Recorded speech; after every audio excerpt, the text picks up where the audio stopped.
What is going on, everybody? James Hancock here. Hope everybody's having a lovely July 4th weekend, but I'm back to review the season finale of The Idol, an episode very appropriately titled Jocelyn Forever. And holy cow, there's a lot to process, a lot to digest, a lot to discuss.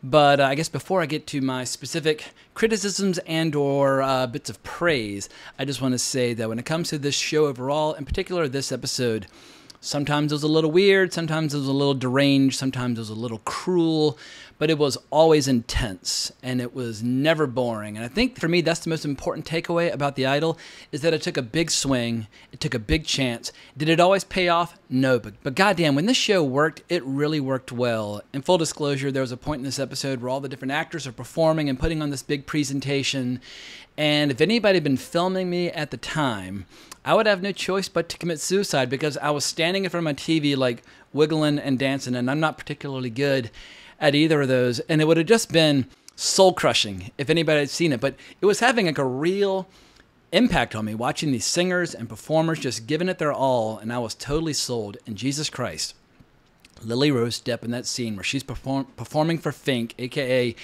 Eli Roth, she just fucking went for it. I mean, the moves, just like the sheer bravado. She was holding nothing back. There was nothing cautious or timid about the performance. She's like, you know what? Fuck it. If whether people love this show or hate this show, at a minimum, that scene is going to be fueling the sexual fantasies of many fans for many years to come. And I know people get so grossed out when people discuss how The Idol is a turn-on, but that's the whole point. It's a dangerous show. It's a provocative show. It's taking us into uncomfortable terrain. And we don't need every fucking show and movie to be completely safe and completely risk-averse. There's so much competition these days from so many different forms of media. At times, film and television feel a little old, like they're only appealing to those people who remember the 20th century when film and television were at the core of the culture, where they completely dominated the cultural conversation. But obviously, I don't know who is the dominant player these days, but definitely film and television are just one player among many. And if you want to make an impact, if you want to get people's attention, you got to take some fucking big risks. So I applaud HBO and A24 and Sam Levinson and The Weeknd and Lily Rose Depp and everybody involved for, at a minimum, giving us something to talk about during the popcorn movie season of the summer. Because from now until the end of time, every once in a while, we need people to be shocked out of their boring complacency. And if every single show or movie were shocking or sexual or whatever, it would get very tired and very boring. But the reality is, if you disapprove of this kind of content, you've won the battle. You've won the war. Nearly every show and movie is the polar opposite of something like The Idol. So I like the fact that The Idol, that we at least had one show like this to discuss this year. And along the way, we got to hear some really cool tunes. Perfect example tonight, the character Xander performed the song My Sweet Lord. And I first heard that song through George Harrison. And it seems like whoever was behind this show, or at least picking some of the songs, they have a real hard-on for the solo careers of the former Beatles, because last episode we got Jealous Guy, which is performed by John Lennon after the Beatles, and tonight we got My Sweet Lord. I think that was on George Harrison's All Things Must Pass album, but if you've never heard that album, All Things Must Pass, I think that's the best album by any of the Beatles after the Beatles went their separate ways. And we also got to see Chloe rehearsing the song Family in that giant stadium at the end of the episode. And of all the songs that we heard all season long, including the incredible kind of theme song by Mike Dean, that song Family for me was the real showstopper out of all the various tunes included in this show. But I guess we should just slow down and go scene by bloody scene and talk about the good and the bad and everything in between. But quick side note, if you're wondering what's coming to HBO now that The Idol is drawing to a close, starting next Sunday, there's a new docuseries called Last Call, when a serial killer stalked queer New York. And then on July 13th, we have Full Circle from director Steven Soderbergh. And Steven Soderbergh, that guy's been making movies since like 1989 with like Sex Lives and Videotape. I've seen many of his movies, nearly all of his movies, and he's made a lot of good ones. There's a chance that Full Circle could be really cool. I mean, Steven Soderbergh has plenty of shows and movies where you're like, oh, that was pretty cool, but I'm moving on with my life. But there's always the possibility that Steven Soderbergh can deliver something special. So if you're an HBO addict, check out the trailer for Full Circle and decide for yourself whether or not you want to watch it on July 13th. I will definitely be reviewing it on this channel. Let's get into the opening scene, where as it unfolded, I was like, wait a second, I thought this was going to be like the last scene of the show. I didn't expect to have the big breakup right at the beginning, and I imagine that half of the people that loathe and despise this show, and there are a lot of people out there who loathe and despise this show, I have no illusions on that front, but I imagine at least some of them will find that scene to be very satisfying. And in particular, just seeing how Jocelyn by the end of this episode, has completely, totally reclaimed control of her life. And now we see how everything from her use or her involvement of Tedros in her life and the fake story about the hairbrush, and just it's all been part of a larger plan or part of a larger scheme where, like a chess master, she's been moving all of her pieces into place to make this big comeback. She's got 3 hit singles, a tour that sold out in a matter of weeks. Like, it's, as the old expression goes in this channel, it's onwards and upwards for the character of Jocelyn moving forward. But goddamn, for like the first half of this episode, there are some rough scenes where Tedros is just hanging on by his fingernails, trying to maintain some sense of control and dignity, but he's been up for days, he's hammered, his beard's all grown in, his hair's all mangled, he's looking rough, he's smelling rough. I mean, you see him like smelling his armpits to check periodically. And the show actually managed the impossible of making me feel a little bit of pity for the guy, because we've seen him do so many horrible things, including ruining the career of the character of Rob. That might be my one lingering criticism for this episode, is that at least if there was a resolution to the kind of the hit job that was done on Rob's career, I missed it or it wasn't included, but I feel like that person was just a casualty of war and got his career totally destroyed by Xander and by Tedros, and that's totally fucked up.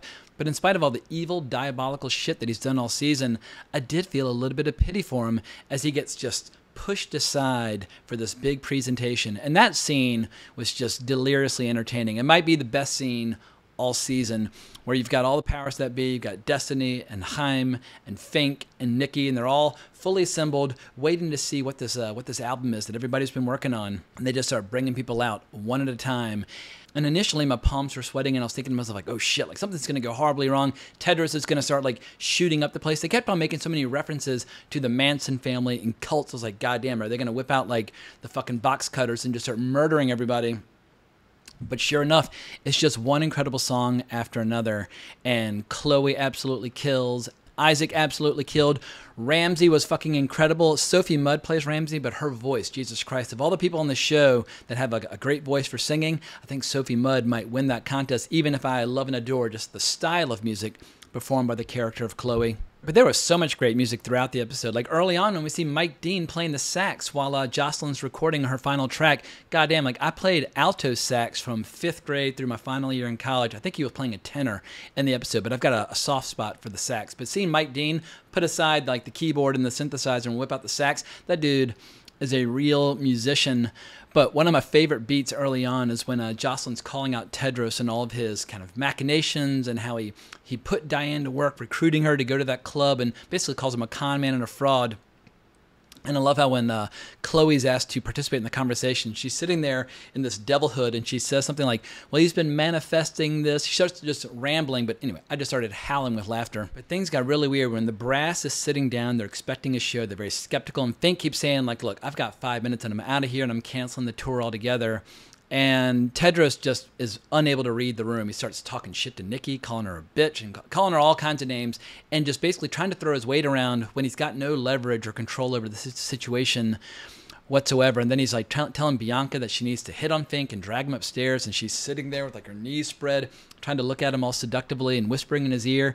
Anyway, everything that could make the scene more awkward and more tense was fully on display. But then, like I said before, the music begins, and it's just astonishing. What I loved about the scene was watching the different factions all trying to outmaneuver each other, because everybody starts seeing dollar signs and like, oh my God, like Chloe's not signed and Xander's not signed and Isaac's not signed, and none of these performers are signed.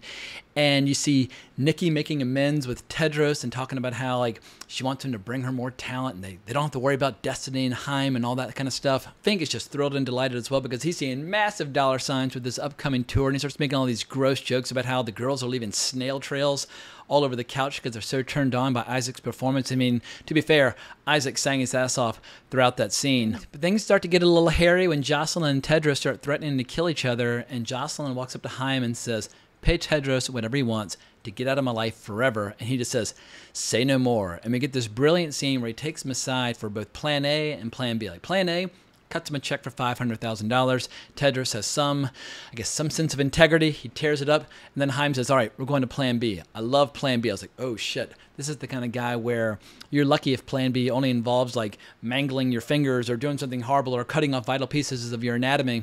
And as it turns out, Plan B just involves absolutely ruining Tedros' life.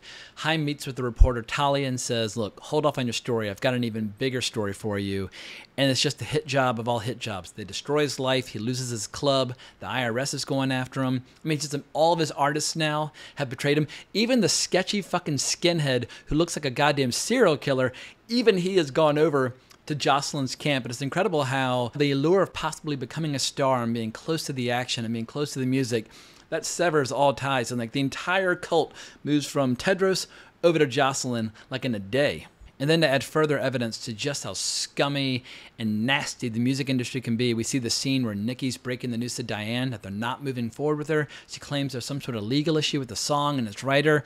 And it was just heartbreaking. And she's trying to say things like, oh, you can use this for inspiration. And Diane's like, what? Like, use it for inspiration about a song about legal troubles, about my first single? I mean, Diane's reaction was absolutely hysterical. But yeah, Diane, sadly, she does not get included on the tour. But Tedros somehow manages to get forgiven for many of his sins by the end. But he's obviously going to be kind of set aside or put in his place, as Jocelyn tells him at the very end, you're mine forever, now go stand over there. I was like, wow, like that's somebody who basically is going to be like holding her handbag at red carpet events for the rest of his life. And during this whole concert sequence, we get some pretty vicious scenes where Fink's laughing about the fact that his entire staff walked out over Jocelyn's quote-unquote misogynistic tunes, but then of course, the tour sold out in a matter of weeks. Everybody came, crawling back to him. But I think my favorite bit is when Tedros shows up to the venue. He has a little trouble getting his artist pass initially because it's left under his real name, and you're like, oh man, like is he gonna get in or is he not? Like is he gonna like pull a gun? Like what the hell is gonna go down? And the best bit was when he's talking to the security guys, and one guy comes back and just totally decides to start fucking with him. He's like, oh man, she's never heard of you. And you can see the disappointment, just the crushing, just bruising moment for Tedros. And they're like, oh, no, she's waiting for you. Go on in. And he's read The Riot Act by Destiny. It's a great scene. And she's like, look, you're a pimp, but I don't care about your past. I don't care about anything. I will kill you if you fuck this up. And at that point, Tedros realizes he's being given a second chance. And I think actually, even though I poked a little fun at The Weeknd's acting throughout the season, some of his best acting the whole season was toward the end, where he wasn't talking much, where he's just being humble. He's looking at Jocelyn and realizing that she was playing her long game all while he was playing his long game. And it wouldn't surprise me if in the years to come, we start seeing The Weeknd more frequently in front of the camera, because I think where he was at the beginning of the show, I imagine on the set, his acting chops probably improved dramatically by the time the show drew to a close. In any case, I think that's all I've got. I'll be so curious to see what people think about this show after like a couple months have passed, or a year has passed, or 2 years has passed. Like there's so many people praying that this show will never get a season 2. What I would like to see Sam Levinson do is more stories set in this fictional setting, like Euphoria and The Idol are in the same world.